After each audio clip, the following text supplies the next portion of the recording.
भले ही 4 क्लास पढ़ी थी, तो सहयोग तो नहीं था। ठाकुर जी बीएड कराना चाहते थे। बीएड करने के बाद मेरी स्कूल में टीचर की नौकरी लग गई थी। इसके आगे वो एमए के इसमें समर्थक नहीं थे। वो मेरी जिससे मैंने एमए किया, और जब एमए हो गया और मैं कॉलेज में आ गई, उसके बाद मैंने तुरंत रजिस्ट्रेशन कर लिया कि मुझे करवा लिया। अपनी जिद से, जिद बहुत थी मुझे कि जब मुझे एक बार ठान लो कि मुझे ये काम करना है तो करना ही है, करवा लेना ही है।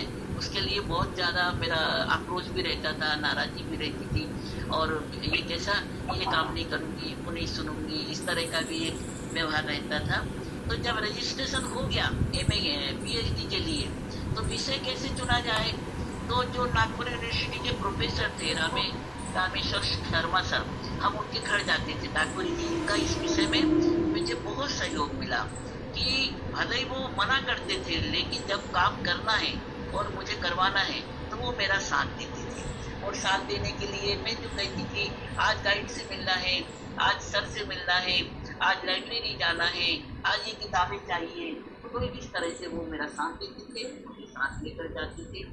तो उनके सहयोग के बिना शायद मैं कर नहीं पाती पीएचडी। और एमए के भी किताबें सब वही उपलब्ध कराते थे।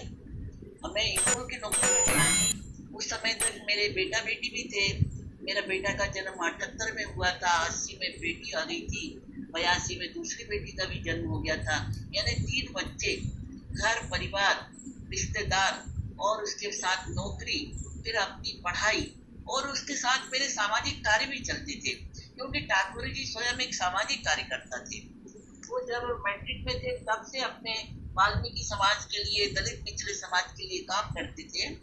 अपने समाज के लड़कों को प्रोत्साहित करना, पढ़ाई के लिए उनको मतलब जागरूक बनाना, ये काम ठाकुर जी करते थे।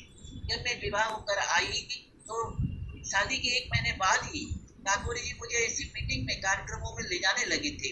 घर के लोग बोलते थे, अभी नई नई दुल्हन है, अभी तो शादी हुई है, तुम उसको कहाँ लेके जा रहे हो।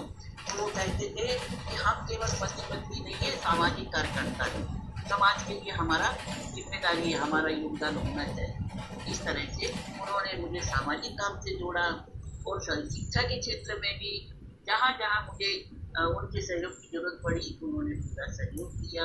इस तरह एमए फर्स्ट क्लास पास किया।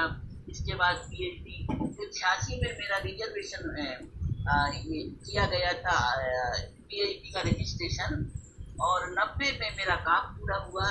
81 में मुझे पीएचडी का डॉक्टरेट की डिग्री डिक्लेयर कर दी गई थी। तो डॉक्टर की डिग्री मिलना बड़ी बात नहीं थी।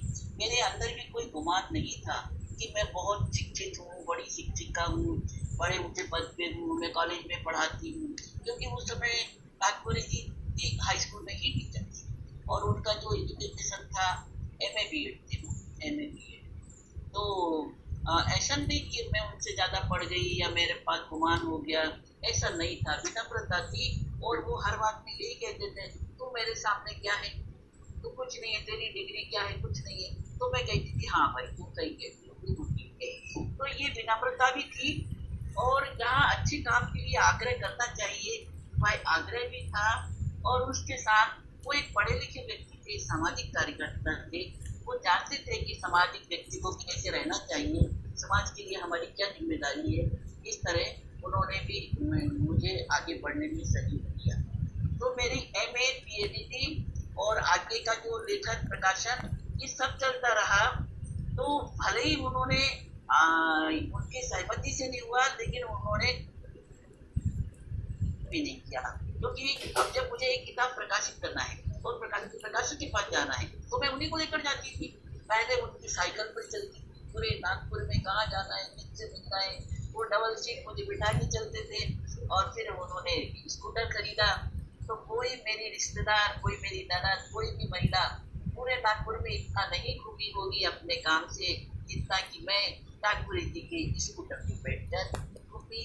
और मुझे भी ठाकुर जी का उतना सहयोग मिला जितना नागपुर या किसी भी दलित समाज की महिला के पति ने से इतना मदद नहीं किया होगा, या कोई महिला अपने पति से अपने आगे बढ़ने के लिए इतना सहयोग नहीं ले सकी होगी जितना कि मैंने उनसे किया और उनका एहसान भी माना। मेरे